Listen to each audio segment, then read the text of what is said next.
हो गया स्टार्ट। चलिए, तो अभी ये वीडियो में हम 12th क्लास के जो बोर्ड के बच्चे हैं उनके लिए अंग्रेजी में समरी जो लिखने के लिए आता है उसके लिए मैं आपको थोड़ा सा आइडिया दे देता हूँ कि आपको कैसे लिखना है।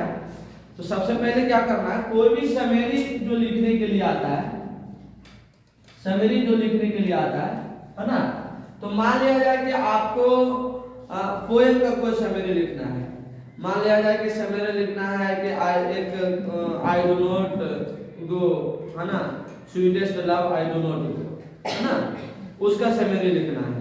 तो कैसे लिखेंगे, है ना, यहाँ से शुरू करना है। सबसे पहले लेखक का परिचय देना है आपको।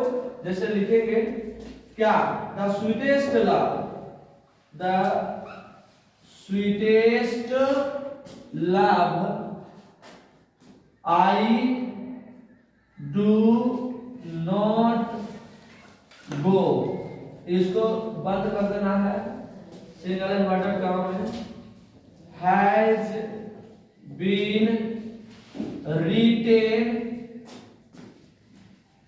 रिटेन बाय जॉन डन, इसका लेखक है जॉन डन, तो जॉन डन लिख देना है, जॉन डन, ठीक है।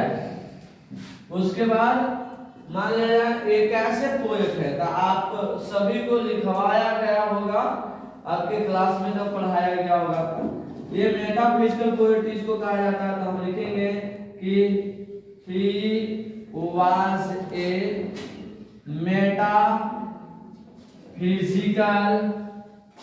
poet। उसके बाद he was born, अब जब उनका जन्मदिन है हम लिखवाए हैं, वो लिख देना है, इन इंग्लैंड, ना, इंग्लैंड में उनका जन्म हुआ था। उसके बाद पैराग्राफ चेंज करना है। अगर पोएट के बारे में और कुछ जानते हैं तो आप और बढ़ा सकते हैं, इसको कुछ और लिख सकते हैं, नहीं तो उसके बाद पैराग्राफ चेंज करके लिखना है डायरेक्ट उसका अर्थ क्या है, उस पोएम का अर्थ क्या है। तो आप लिख सकते हैं कि पोएट क्या कहना चाहते हैं, तो आप कह सकते हैं कि through this poet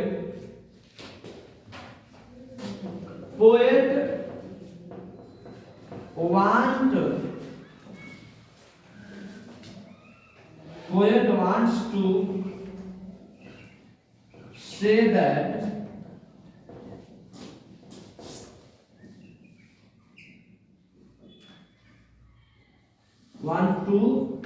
his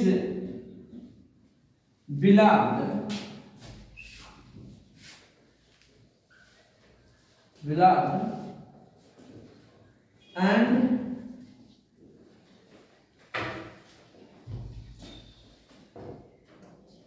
see the practice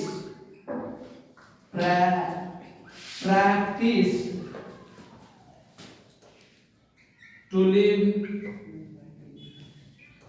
alone।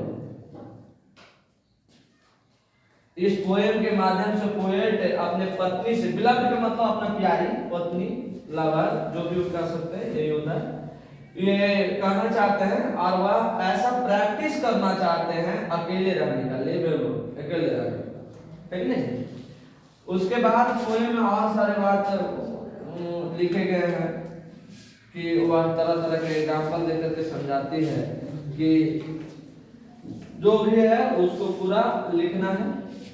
हम ये बताने का मुख्य मकसद ये है कि समरी में कुछ चेंज, बहुत सारे चीज नहीं चेंज होता है, चाहे कोई भी टॉपिक पर लिखना हो। तो जैसे मान लिया जाए कि स्वीटेस्ट लव है तो वहाँ स्वीटेस्ट लव लिखेंगे। मान लिया जाए कि वहाँ स्वीटेस्ट लव नहीं है, मान लिया जाए कि वहाँ द सोल्जर पर लिखना है, तो द स्वीटेस्ट लव के जगह पे क्या डाल देंगे, वहाँ द सोल्जर डाल देंगे, चेंज कर देंगे। उसके बाद ही तो रिटेन बाय, ये वाला चेंज हो जाएगा, है ना। अब स्वीटेस्ट लव जॉन डन लिखा, लेकिन ये जो है सोल्जर बोले वो जॉन डन तो नहीं लिखा, उनके कभी रूबर्ट ब्रूक है, तो वहां पे रूबर्ट ब्रूक हो जाएगा, है कि नहीं। उसके बाद ये वो मेटाफिजिकल पोएट नहीं है, ये चेंज हो जाएगा, मेटाफिजिकल वो नहीं है, वो हालांकि रॉबर्ट ब्रूक को वो वार पोएट कहा जाता है, युद्ध से संबंधित वो कविता लिखते हैं तो उनको वार पोएट कहा जाता है। मेटाफिजिकल पोएट की जगह पे वार पोएट हो जाएगा, है कि नहीं। तो इस तरह से उनका बोर्ड, फिर ये वाला बात तो वही लिखाएगा, खाली बोर्ड उसका पता चलेगा कि जन्म माने जाए उनको कब हुआ है ना। वो इंग्लैंड के हैं तो इंग्लैंड लिखाएगा, अगर दूसरे जगह का है तो दूसरे कंट्री जहां जन्म लिया उसका लिखाएगा। उसके बाद उस पोएम के माध्यम से वो क्या कहना चाहते हैं तो वो लिखाएगा। फिर थोड़ा थोड़ा समरी तो आपको याद करना ही पड़ेगा। तो आप इस तरह से आप लिख सकते हैं, यानी आपको सबसे पहले पोएट का जो डिटेल है उसको जगह जगह पे चिपका देना है, बाकी चीज को यही रखना है आपको।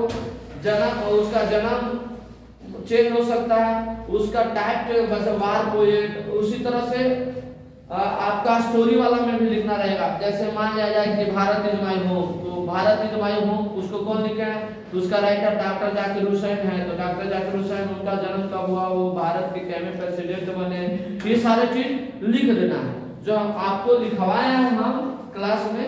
तो इस तरह से आपका डिटेल देने के बाद फिर उसका मुख्य चैप्टर का 10 बात में लिख देना है और आपको इस तरह से इजी हो जाएगा। तो आज इतना ही तक, आप लोग एग्जाम जो है ठीक से दीजिए, टेंशन फ्री होकर के, पैनिक नहीं होना है। धन्यवाद।